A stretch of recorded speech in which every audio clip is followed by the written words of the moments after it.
ఏలూరు జిల్లా బుట్టాయిగూడెం మండల కేంద్రంలో స్థానిక మండల పరిషత్ కార్యాలయం వద్ద ఏర్పాటు చేసిన వాలంటీర్లకు వందనం అనే కార్యక్రమాన్ని నిర్వహించడం జరిగింది. ఈ కార్యక్రమానికి ముఖ్య అతిథిగా స్థానిక శాసనసభ్యులు తెల్లం బాలరాజు, నియోజకవర్గ సమన్వయకర్త తెల్లం రాజ్యలక్ష్మి పాల్గొన్నారు.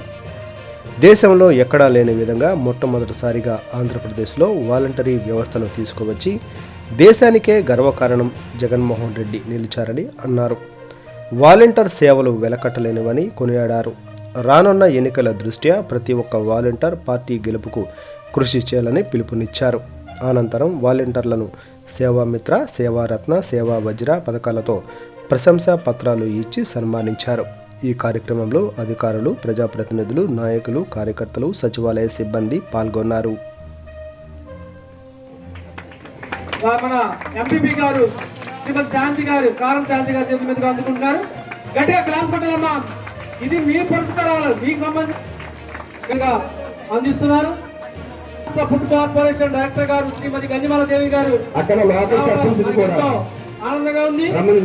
అలాగే అక్షస్యులు మేము దాన్ని సమర్థిస్తున్నాం.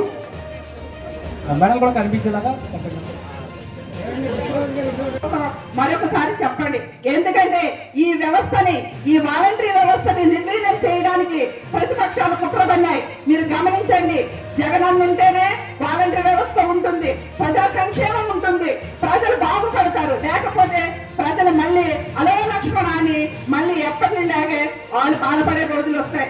ఆ బాధను మీరు ప్రజలకి కల్పించకండి. ఒకసారి మీరు వాళ్ళందరికీ చెప్పి మరొకసారి మనల్ని చూస్తే భయపడుతున్నారు, అవునా కాదా? చెప్పండి. మిమ్మల్ని చూస్తే భయపడుతున్నారా ప్రతిపక్షాలు? వాలంటరీ వ్యవస్థను చూస్తే భయపడుతుంది ప్రతిపక్షం.